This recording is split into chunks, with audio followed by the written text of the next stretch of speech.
I'm okay, I'm fine. Kincana, Kincana, teng neng neng neng neng. Ku menahan rasa sakit, rasa sakit. Few moments later.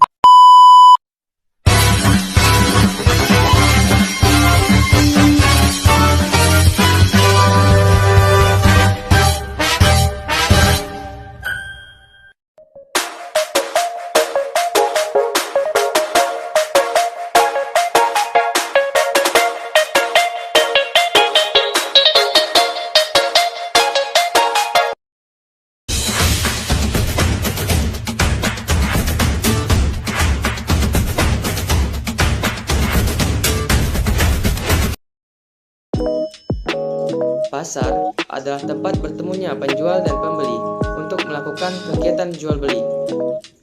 Pasar juga dapat dijelaskan sebagai arena ekonomi yang dinamis, di mana barang dan jasa diperdagangkan. Harga juga ditentukan oleh mekanisme pasar dan interaksi antar penawaran dan permintaan, memainkan peran kunci dalam membentuk kondisi pasar. Kita juga dapat mengeksplorasi peran pasar dalam menggerakkan ekonomi, distribusi, kekayaan, serta dampak terhadap konsumen dan produsen. Pasar memiliki beberapa keunggulan yang menciptakan dinamika ekonomi yang positif. Yang pertama, pasar bisa mendorong persaingan yang dapat meningkatkan efisiensi produksi dan inovasi. Kedua, mekanisme pasar membantu menentukan harga berdasarkan penawaran dan permintaan, menciptakan sistem alokasi sumber daya yang efisien. Ketiga, pasar juga memungkinkan diversifikasi produk dan pilihan bagi konsumen. Keempat, pasar memberikan insentif bagi produsen untuk meningkatkan kualitas dan mengurangi biaya. Secara keseluruhan, pasar dianggap sebagai alat efektif dalam mencapai alokasi sumber daya yang optimal dalam suatu ekonomi.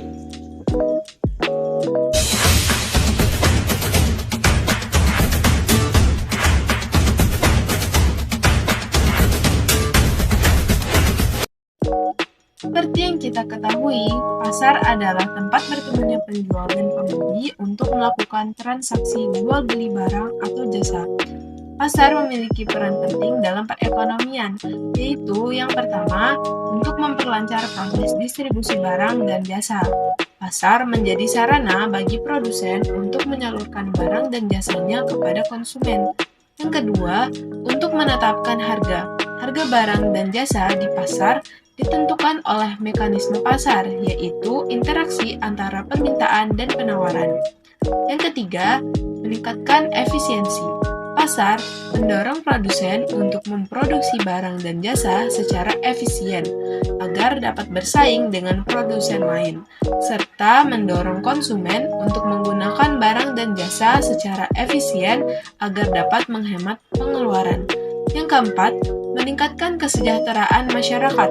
Pasar berperan dalam memenuhi kebutuhan masyarakat akan barang dan jasa.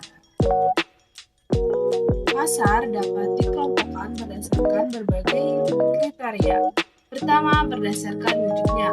Pasar dibedakan menjadi dua, yaitu pasar tradisional. Pasar yang memperjualbelikan barang dan jasa secara langsung antara penjual dan pembeli. Contohnya ada pasar ikan, pasar sayur, dan pasar malam. Dua, pasar modern, yaitu pasar yang memperjualbelikan barang dan jasa secara tidak langsung antara penjual dan pembeli. Contohnya ada supermarket, mall, dan toko-toko online. Kedua, berdasarkan jenis barang yang diperdagangkan. Pasar ini dibedakan menjadi dua juga. Yang pertama ada pasar barang konsumsi, yaitu pasar yang memperjualbelikan barang-barang yang digunakan untuk memenuhi kebutuhan sehari-hari. Contohnya pasar ikan, sayur, dan pasar swalayan. Dua, pasar barang produksi. Pasar yang memperjualbelikan barang-barang yang digunakan untuk menghasilkan barang dan jasa lainnya.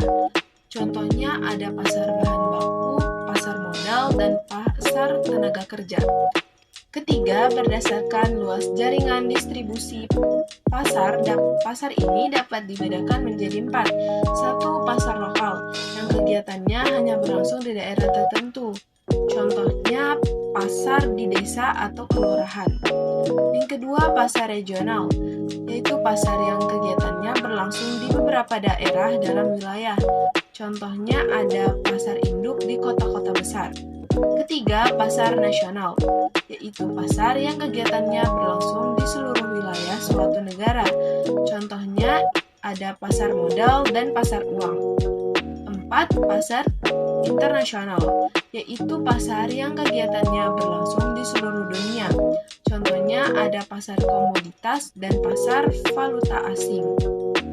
Keempat, berdasarkan waktu penyelenggaraan, pasar dapat dibedakan menjadi 3. 1. Pasar harian, yaitu pasar yang buka setiap hari. Contohnya pasar tradisional. Kedua, pasar mingguan, yaitu pasar yang buka 1 kali dalam seminggu. Contohnya pasar tiban. Ketiga, pasar tahunan, yaitu pasar yang buka 1 kali dalam setahun. Contohnya pasar malam takbiran. Kelima, berdasarkan organisasi atau strukturnya, pasar dapat dibedakan menjadi 4. 1. Pasar persaingan sempurna, yaitu pasar yang terdiri dari banyak penjual dan pembeli, sehingga tidak ada satu penjual atau pembeli pun yang dapat mempengaruhi harga pasar. 2. Pasar persaingan monopolistik, yaitu pasar yang terdiri dari banyak penjual, tetapi produk yang dijual memiliki perbedaan yang tidak signifikan. Ketiga, pasar oligopoli, yaitu pasar yang terdiri dari beberapa penjual besar yang menguasai pasar. 4. Pasar monopoli, yaitu pasar yang hanya terdiri dari satu penjual.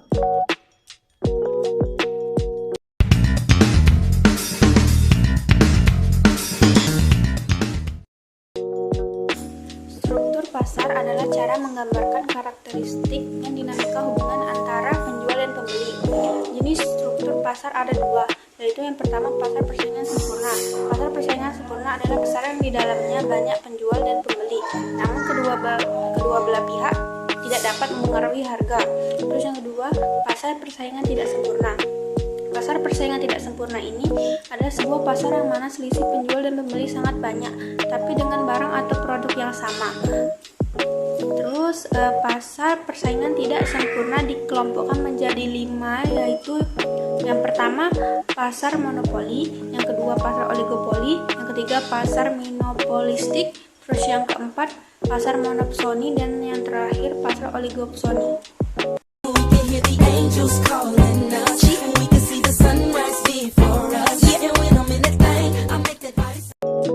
Materi tentang peran IMTEK terhadap perubahan jenis dan struktur pasar. E-commerce merupakan kegiatan transaksi jual beli atau perdagangan yang memanfaatkan perkembangan IMTEK, khususnya internet. Berikut ada beberapa perkembangan IMTEK dan menjamurnya situs serta aplikasi e-commerce memberikan manfaat bagi pembeli dan penjual dalam bertransaksi di pasar. Di antaranya sebagai berikut. 1. Memperpendek jarak, ialah jarak antara pembeli dan penjual menjadi terasa semakin dekat dengan adanya bantuan internet. Yang kedua, perluasan pasar, ialah jangkauan pasar dari produk yang ditawarkan penjual semakin luas, bahkan bisa sampai ke seluruh belahan dunia. Yang ketiga, perluasan mitra. Jaringan kerja ialah baik produsen maupun konsumen dari berbagai belahan dunia tanpa batas. Negara dapat saling bermitra dalam mengembangkan kegiatan ekonomi. Dan ada juga pengaruh IMTEK terhadap perubahan jenis dan struktur pasar. 1. Semakin banyak jenis pasar abstrak. Yang kedua, struktur persaingan pasar ke arah monopolistik atau banyak produsen. Yang ketiga, munculnya inovasi yang diikuti oleh imitasi oleh perusahaan baru atau ke arah pasar oligopoli.